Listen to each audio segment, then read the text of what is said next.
ದೇವರಿಗೆ ಮಹಿಮೆ ಉಂಟಾಗಲಿ. ಈ ಸಂದೇಶವನ್ನು ಆಲಿಸಲು ನಿಮ್ಮೆಲ್ಲರನ್ನ ಯೇಸು ಕ್ರಿಸ್ತನ ಹೆಸರಿನಲ್ಲಿ ಸ್ವಾಗತಿಸುತ್ತೇನೆ. ಈ ದಿನ ನಾವು ಆಲಿಸ್ಲಿಕ್ಕಿರುವಂತ ಸಂದೇಶ ಕಟು ಸತ್ಯ, ಕಠಿಣವಾಗಿರುವಂತ ಸತ್ಯ. ಇದ್ರ ಕುರಿತಾಗಿ ನಾವು ಸ್ವಲ್ಪ ಸಮಯ ಧ್ಯಾನಿಸ್ಲಿಕ್ಕಿದ್ದೇವೆ. ಕಠಿಣವಾದ ಸತ್ಯ ಅಥವಾ ಕಟು ಸತ್ಯ ಎಂಬುದಾಗಿ ನೋಡುವಾಗ, ಸತ್ಯ ಅಂತಂದ್ರೆ ಕಠಿಣವಾಗಿರ್ತಕ್ಕಂಥದ್ದು. ಸತ್ಯ ಅಂತಂದ್ರೆ ಅದು ಚೂಪಾಗಿರ್ತಕ್ಕಂಥ ಕತ್ತಿಯ ಹಾಗೆ. ಸತ್ಯ ಕಹಿಯಾಗಿರ್ತಕ್ಕಂಥದ್ದು. ಆದರೆ ಔಷಧಿ ಹೇಗೆ ಕಹಿಯಾದ ಔಷಧಿ ನಮ್ಮ ದೇಹದ ಒಳಗೆ ಹೋದ ಮೇಲೆ ನಮ್ಮ ರೋಗವನ್ನ ಬಗೆಹರಿಸುತ್ತ, ಹಾಗೆ ದೇವರ ವಾಕ್ಯ ಎಂಬ ಸತ್ಯಗಳು ನಮಗೆ ಬಿಡುಗಡೆಯನ್ನ, ಆಶೀರ್ವಾದಗಳನ್ನ ತರ್ತಕ್ಕಂಥದ್ದಾಗಿದೆ. ಹೀಗೆ ದೇವರ ವಾಕ್ಯದಲ್ಲಿರ್ತಕ್ಕಂಥ ಕಠಿಣವಾದ, ಕಟುವಾಗಿರ್ತಕ್ಕಂಥ, ತೀಕ್ಷ್ಣವಾಗಿರ್ತಕ್ಕಂಥ ಸತ್ಯದ ಕುರಿತು ನಾವಿವತ್ತು ಆಲಿಸ್ಲಿಕ್ಕಿದ್ದೇವೆ. ಮತ್ತಾಯನ ಬರೆದ ವಾರ್ತೆ 7ನೇ ಅಧ್ಯಾಯ ವಚನ 21ರಿಂದ 23 ಈ ರೀತಿಯ ನೋಡ್ತಾ ಇದ್ದೇವೆ. ನನ್ನನ್ನ ಸ್ವಾಮಿ ಸ್ವಾಮಿ ಅನ್ನುವವರೆಲ್ಲರೂ ಪರಲೋಕ ರಾಜ್ಯದಲ್ಲಿ ಸೇರುವುದರೆಂದು ನೆನೆಸಬೇಡ್ರಿ. ಪರಲೋಕದಲ್ಲಿರುವ ನನ್ನ ತಂದೆಯ ಚಿತ್ತದಂತೆ ನಡೆಯುವವನೇ ಪರಲೋಕ ರಾಜ್ಯಕ್ಕೆ ಸೇರುವನು. ಸ್ವಾಮಿ ಸ್ವಾಮಿ, ನಿನ್ನ ಹೆಸರಿನ ಮೇಲೆ ನಾವು ಬೋಧನೆ ಹೇಳಲಿಲ್ಲವೇ? ನಿನ್ನ ಹೆಸರಿನ ಮೇಲೆ ದೆವ್ವಗಳನ್ನು ಬಿಡಿಸಲಿಲ್ಲವೋ? ನಿನ್ನ ಹೆಸರಿನ ಮೇಲೆ ಅನೇಕ ಮಹತ್ ಕಾರ್ಯಗಳನ್ನು ಮಾಡಲಿಲ್ಲವೇ ಎಂದು ಆ ದಿನಗಳಲ್ಲಿ ಎಷ್ಟೋ ಜನರು ನನಗೆ ಹೇಳುವರು. ಆಗ ನಾನು ಅವರಿಗೆ, ನಾನೆಂದು ನಿಮ್ಮ ಗುರುತು ಕಾಣೆನು. ಧರ್ಮವನ್ನ ಮೀರಿ ನಡೆಯುವವರೇ, ನನ್ನಿಂದ ತೊಲಗಿ ಹೋಗಿರಿ ಎಂದು ಎಲ್ಲರ ಮುಂದೆ ಹೇಳಿಬಿಡುವೆನು. ದೇವರಿಗೆ ಸ್ತೋತ್ರ. ಇಲ್ಲಿ ಈ ಮಾತುಗಳು ಕರ್ತನ ಮಾತುಗಳು. ಓದಿರುವಂತ ವಚನಗಳು ದೇವರ ಮಾತುಗಳು. ದೇವರು ಹೇಳ್ತಕ್ಕಂಥದ್ದು, ನನ್ನನ್ನ ಸ್ವಾಮಿ ಸ್ವಾಮಿ ಅನ್ನುವವರೆಲ್ಲರೂ ಏನು ಮಾಡೋದಿಲ್ಲ, ಪರಲೋಕ ರಾಜ್ಯವನ್ನ ಸೇರುವುದಿಲ್ಲ. ಕ್ರೈಸ್ತರೆಂದ ಮಾತ್ರಕ್ಕೆ ಎಲ್ಲರೂ ಸ್ವರ್ಗ ರಾಜ್ಯಕ್ಕೆ ಸೇರುವುದಿಲ್ಲ. ಸಭೆಗೆ, ಚರ್ಚ್ಗೆ ಬಂದಂತ ಎಲ್ಲರೂ ಸಹ ಸ್ವರ್ಗವನ್ನ ಹೋಗೋದಿಲ್ಲ.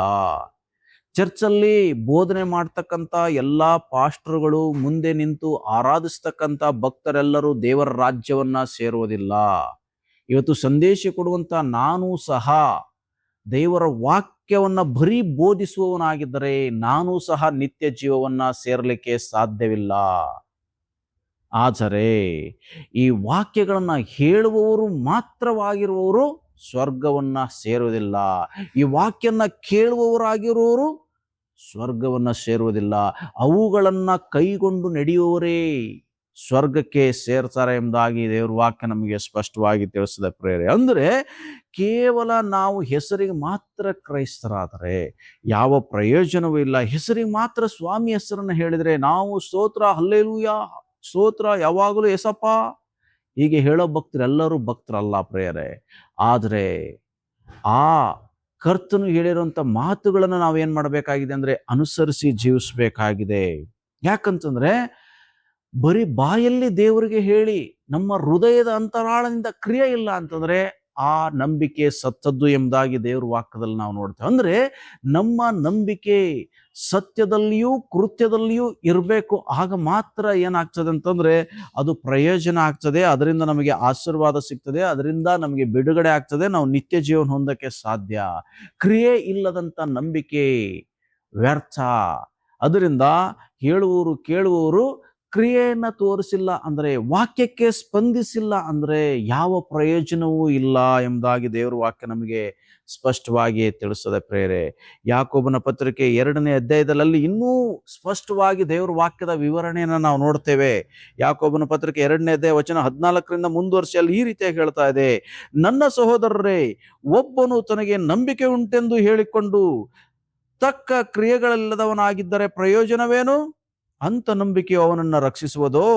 ಒಬ್ಬ ಸಹೋದರನಿಗೆ ಇಲ್ಲವೇ ಒಬ್ಬ ಸಹೋದರಿಗೆ ಬಟ್ಟೆಯೂ ಆ ದಿನದ ಆಹಾರವೂ ಇಲ್ಲದೆ ಇರುವಾಗ ನಿಮ್ಮಲ್ಲಿ ಒಬ್ಬನು ಅವರಿಗೆ ದೇಹಕ್ಕೆ ಬೇಕಾದದ್ದನ್ನ ಕೊಡದೆ ಸಮಾಧಾನದಿಂದ ಹೋಗಿ ಬೆಂಕಿ ಕಾಯಿಸಿಕೊಳ್ಳಿ, ಹೊಟ್ಟೆ ತುಂಬಿಸಿಕೊಳ್ಳಿ ಎಂದು ಬರೀ ಮಾತು ಹೇಳಿದರೆ ಪ್ರಯೋಜನವೇನು?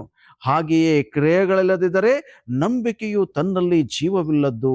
ಹೀಗಿಲ್ಲವಾದರೆ ಒಬ್ಬ ಮನುಷ್ಯನು, ನಿನಗೆ ನಂಬಿಕೆ ಉಂಟು, ನನಗೆ ಕ್ರಿಯೆಗಳುಂಟು, ನಾನು ನನ್ನ ಕ್ರಿಯೆಗಳ ಮುಖಾಂತರ ನನ್ನ ನಂಬಿಕೆಯನ್ನ ನಿನಗೆ ತೋರಿಸುತ್ತೇನೆ, ನೀನು ಕ್ರಿಯೆಗಳಿಲ್ಲದೆ ನಿನ್ನ ನಂಬಿಕೆಯನ್ನು ನನಗೆ ತೋರಿಸು ನೋಡೋಣ ಎಂದು ಹೇಳುವನಲ್ಲವೇ? ದೇವರು ಒಬ್ಬನೇ ಎಂದು ನೀನು ನಂಬುವವನು ಹಾಗೆ ನಂಬುವುದು ಒಳ್ಳೆಯದು. ದೆವ್ವಗಳು ಕೂಡ ಹಾಗೆಯೇ ನಂಬಿ ಹೆದರಿ ನಡುಗುತ್ತವೆ. ಅಪ್ರಯೋಜಕನೇ, ಕ್ರಿಯೆಗಳಿಲ್ಲದ ನಂಬಿಕೆಯು ವ್ಯರ್ಥವಾಗಿದೆ ಎಂಬುದಕ್ಕೆ ದೃಷ್ಟಾಂತ ಬೇಕೋ ಎಂಬುದಾಗಿ ಇಲ್ಲಿ ದೇವ್ರ ವಾಕ್ಯದಲ್ಲಿ ನಾವು ನೋಡ್ತಾ ಇದ್ದೇವೆ. ಅಂದರೆ ಇಲ್ಲಿ ದೇವ್ರ ವಾಕ್ಯದಲ್ಲಿ ಸ್ಪಷ್ಟವಾಗಿ ನಾವು ನೋಡ್ತಾ ಇದ್ದೇವೆ, ನಮ್ಮ ನಂಬಿಕೆಗೆ ಕ್ರಿಯೆ ಇಲ್ಲದೆ ಹೋದರೆ ಯಾವ ಪ್ರಯೋಜನವೂ ಬಾರದು, ಯಾವ ಪ್ರಯೋಜನಕ್ಕೂ ಬರೋದಿಲ್ಲ. ನನ್ನ ದೇಹ ಇದ್ದು ನನ್ನ ದೇಹದಲ್ಲಿ ಜೀವ ಇಲ್ಲ ಅಂತಂದ್ರೆ ಯಾವ ಪ್ರಯೋಜನವೂ ಇಲ್ಲ. ನಾನು ಒಂದೇ ಹತ್ರ ಮಲಗಿರುತ್ತೆ ನನ್ನ ಬಾಡಿ ಅಷ್ಟೇ. ಹಾಗೆ ಕ್ರಿಯೆಗಳಿಲ್ಲದೆ ಹೋದ್ರೆ ಏನು ಪ್ರಯೋಜನ ಇಲ್ಲ ಎಂಬುದಾಗಿ ಯಾಕೋಬನ ಪತ್ರಿಕೆಯಲ್ಲಿ ಸ್ಪಷ್ಟವಾಗಿ ನಾವು ನೋಡ್ತಾ ಇದ್ದೇವೆ ಪ್ರೇರೆ. ಅದರಿಂದ ನಮ್ಮ ಜೀವಿತಗಳಲ್ಲಿ ಕ್ರಿಯೆಗಳು ಬೇಕು. ಒಬ್ಬ ಸಹೋದರ ಅಥವಾ ಇಲ್ಲ ಒಬ್ಬ ಸಹೋದರಿ ಹಸುವಿನಿಂದ ಬಂದಿದ್ದಾಳೆ ಅಂದ್ರೆ ಏನ್ ಮಾಡ್ಬೇಕಾಗಿದೆ? ನಾವು ಬರೀ ಬಾಯಿ ಉಪಚಾರ ಮಾಡೋದಲ್ಲ, ಬದಲಾಗಿ ಏನ್ ಮಾಡ್ಬೇಕು?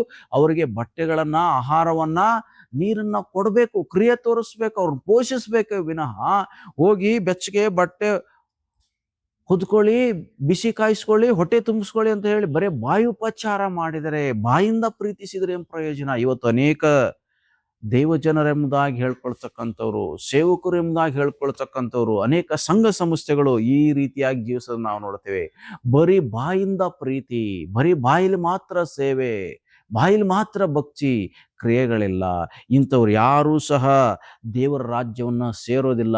ಇವರ ನಂಬಿಕೆ ಯಾವುದಕ್ಕೆ ಸಮ ಅಂತಂದ್ರೆ ದೆವ್ವಗಳಿಗೆ ಸಂಬಂಧಪಟ್ಟಂತ ನಂಬಿಕೆ. ದೆವ್ವಗಳು ಯೇಸುವನ್ನ ದೇವರೆಂದು ನಂಬಿ ನಡುಗುತ್ತವೆ ಎಂಬುದಾಗಿ ದೇವರ ವಾಕ್ಯದಲ್ಲಿ ನೋಡ್ತೇವೆ ಪ್ರೇರೆ. ಆದರೆ ಅವುಗಳು ಕ್ರಿಯೆಯನ್ನು ತೋರಿಸೋದಿಲ್ಲ, ಅವುಗಳ ಕ್ರಿಯೆ ಇಲ್ಲ. ಹಾಗೆ ನಿನ್ನ ನಂಬಿಕೆಯಲ್ಲಿ ಕ್ರಿಯೆ ಇಲ್ಲ ಅಂತಂದ್ರೆ ಅದು ಸತ್ತದ್ದೇ.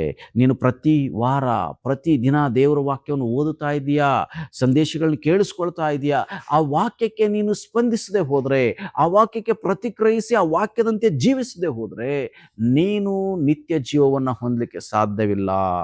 ಅದರಿಂದ ಈ ಕಠಿಣವಾದ ಸತ್ಯವನ್ನ ತಿಳಿದುಕೊಂಡು, ಕಹಿಯಾಗಿರುವ ಸತ್ಯವನ್ನು ತಿಳಿದುಕೊಂಡು ಈ ಸಂದೇಶ ಆಲಿಸಿದ ಮೇಲೆಯೂ ಸಹ ಬರೀ ನಾವು ಕೇಳುವವರು ಹೇಳುವವರು ಆಗಿದ್ರೆ ನಮ್ಮನ್ನು ನಾವೇ ಮೋಸಪಡಿಸಿಕೊಳ್ತಕ್ಕಂಥವರಾಗಿದ್ದೇವೆ ಪ್ರೇರೆ. ಅದರಿಂದ ಇವತ್ತು ನಾನು ನೀವುಗಳು ಬರೀ ಹೇಳುವವರು ಕೇಳುವವರು ಆಗದೆ ಈ ವಾಕ್ಯವನ್ನು ನಾವು ಕೈಕೊಂಡು ನಡಿಬೇಕು ಅಂತಕ್ಕಂಥದ್ದೇ ಕಟು ಸತ್ಯ. ಈ ವಾಕ್ಯವನ್ನು ಕೈಕೊಂಡು ನಡೆಯುವಾಗ ಏನಾಗ್ತದೆ ಅಂದ್ರೆ ನಮಗೆ ಆಶೀರ್ವಾದ, ನಿತ್ಯ ಜೀವ ಸಿಗ್ತಕ್ಕಂಥದ್ದಾಗಿದೆ. ಅಬ್ರಹಾಮನು ದೇವರನ್ನು ನಂಬಿದನು, ಅದಕ್ಕೋಸ್ಕರ ಏನ್ ಮಾಡ್ತಾ ಇದ್ದಾನೆ? ಆತನು ಕ್ರಿಯೆಯನ್ನ ತೋರಿಸ್ತಾ ಇದ್ದಾನೆ. ಹೇಗೆ ಕ್ರಿಯೆಯನ್ನು ತೋರಿಸ್ತಾ ಇದ್ದಾನೆ? ತನ್ನ ಒಬ್ಬನೇ ಮಗನನ್ನ ಯಜ್ಞವಾಗಿ ಸಮರ್ಪಿಸ್ಲಿಕ್ಕೆ ದೇವರು ಕೇಳಿದಾಗ ಆತನು ನಂಬಿದವನು ಆ ನಂಬಿಕೆಯಿಂದಲೇ ತನ್ನ ಮಗನನ್ನು ಸಮರ್ಪಣೆ ಮಾಡ್ಲಿಕ್ಕೆ ಆತನು ಹೋಗ್ತಾ ಇದ್ದಾನೆ. ಕೊನೆಗೆ ಮಗನನ್ನೂ ಉಳಿಸ್ತಾ ಇದ್ದಾನೆ. ಆತನು ದೇವರ ಸ್ನೇಹಿತನೆಂಬತಕ್ಕಂಥ ಬಿರುದನ್ನು ಅವನು ಹೊಂದ್ಕೊಳ್ಳೋದನ್ನ ನಾವು ನೋಡ್ತಾ ಇದ್ದೇವೆ ಪ್ರೇರೆ. ಅದರಿಂದ ಇವತ್ತು ನಾನು ನೀವುಗಳು ಏನ್ ಮಾಡಬೇಕಾಗಿದೆ? ಬರೀ ನಂಬಿಕೆ ಸಾಲದು, ಆ ನಂಬಿಕೆ ಕ್ರಿಯೆಯಲ್ಲಿ ಪ್ರವರ್ತಿಸಿ ಅದರ ಮೂಲಕವಾಗಿ ದೇವರಿಗೆ ಮಹಿಮೆಯನ್ನು ಉಂಟು ಮಾಡಬೇಕಾಗಿದೆ. ಅದರಿಂದ ನಮ್ಮನ್ನು ನಾವು ದೇವರಷ್ಟಕ್ಕೆ ಒಪ್ಪಿಸಿಕೊಡೋಣ. ದೇವರು ವಾಕ್ಯಗಳು ದೇವರು ಎಚ್ಚರಿಸುವಾಗ ನಾವು ಎಚ್ಚೆತ್ಕೋಬೇಕು, ಸರಿ ಮಾಡಿಸ್ಕೋಬೇಕು, ಕ್ರಮಪಡಿಸ್ಕೋಬೇಕು. ಇಲ್ಲದೆ ಹೋದರೆ ನಾವು ನಿತ್ಯ ನಾಶನಕ್ಕೆ ಹೋಗ್ತಕ್ಕಂಥವರಾಗಿದೆ. ಅದರಿಂದ ನಮ್ಮನ್ನು ನಾವು ದೇವರಷ್ಟಕ್ಕೆ ಒಪ್ಪಿಸಿಕೊಡೋಣ. ಸ್ವಾಮಿ, ನಾವುಗಳು ಹೇಳುವವರು ಕೇಳುವವರು ಆಗಿರದೆ ಅದನ್ನು ಕೈಕೊಂಡು ನಡೆಯೋಕೆ, ನಿನ್ನಿಂದ ಬರುವಂಥ ಆಶೀರ್ವಾದಗಳನ್ನ, ಪ್ರತಿಫಲವನ್ನು ಹೊಂದಲಿಕ್ಕೆ, ನಿತ್ಯ ಜೀವನ ಹೊಂದಲಿಕ್ಕೆ ನಮ್ಮೆಲ್ಲರಿನ ಆತ್ಮನ ಸಹಾಯ ಕೊಡಿ ಎಂಬುದಾಗಿ ಪ್ರಾರ್ಥನೆ ಮಾಡೋಣ. ಸರ್ವಶಕ್ತನಾಗಿರುವ ಪ್ರಭು, ಈ ಸಮಯಕ್ಕಾಗಿ ಸ್ತೋತ್ರ. ಹೌದು, ಕೇವಲ ನಿನ್ನ ನಾಮಸ್ಮರಣೆ ಮಾಡಿದರೆ ಏನೂ ಪ್ರಯೋಜನವಿಲ್ಲ ಸ್ವಾಮಿ. ಆ ನಿನ್ನ ಕರ್ತನೆ ಮಾತುಗಳನ್ನು ಕೈಕೊಂಡು ನಡೆಯುವಾಗ, ಅವುಗಳಿಗೆ ಸ್ಪಂದಿಸಿ ಅವು ಹೇಳಿದಂತೆ ನಾವು ಜೀವಿಸುವಾಗ ಮಾತ್ರ ನಮಗೆ ನಿತ್ಯ ಜೀವ ಸಿಗ್ತದೆ. ಇಲ್ಲ ಅಂತಂದ್ರೆ ನಾವು ಮೋಸ ಹೋಗ್ತಕ್ಕಂಥವ್ರು, ನಾಶವಾಗ್ತಕ್ಕಂಥವ್ರು, ನಾಶನಕ್ಕೆ ಹೋಗ್ತಕ್ಕಂಥವ್ರಾಗಿದ್ದೇವಪ್ಪ. ಅದರಿಂದ ನಮ್ಮ ಜೀವಿತಗಳನ್ನ ಬದಲಾಯಿಸು ಸ್ವಾಮಿ. ಈ ಸಂದೇಶ ಕೇಳಿಸಿಕೊಳ್ಳುವಂಥ ಸಹೋದರ ಸಹೋದರಿ ಯಾರೆಲ್ಲ ಸ್ವಾಮಿ ಬರೀ ಕೇಳುವವರು ಮಾತ್ರವಾಗಿದ್ದಾರೋ ಸ್ವಾಮಿ, ಇವ್ರನ್ನ ಬದಲಾಯಿಸಿ ಕೇಳುವವರು ಮಾತ್ರವೇ ಆಗಿರದೆ ಅದನ್ನು ಕೈಕೊಂಡು ನಡೆಯೋಕೆ, ನಿನ್ನ ನಾಮವನ್ನು ಮಹಿಮೆ ಮಾಡೋಕ್ಕೆ ನಿನ್ನ ಆತ್ಮ ಸಹಾಯವನ್ನು ಗ್ರಹಿಸು. ಹಾಗೆ ಮಾಡೋ ದೇವರಾಗಿರೋದಕ್ಕಾಗಿ ಸ್ತೋತ್ರ. ಈ ವಾಕ್ಯವನ್ನು ಅನುಸರಿಸಿ ಜೀವಿಸಲಿಕ್ಕೆ ಅಡ್ಡಿಪಡಿಸುವಂಥ ಎಲ್ಲ ಪಾಪಗಳನ್ನು ಇವರೊಬ್ಬೊಬ್ಬರಿಂದಲೂ ತೆಗೆದುಹಾಕು, ನನ್ನಿಂದಲೂ ತೆಗೆದುಹಾಕು ಸ್ವಾಮಿ. ನಮ್ಮನ್ನು ಮಾರ್ಪಡಿಸು, ಹೊಸಬಳಾಗಿ ನಮ್ಮನ್ನು ಮಾರ್ಪಡಿಸು. ಯೇಸುವಿನ ಮೂಲಕ ಪ್ರಾಶ್ಚ ಪರಲೋಕ ತಂದೆಯೇ, ಆಮೇನ್.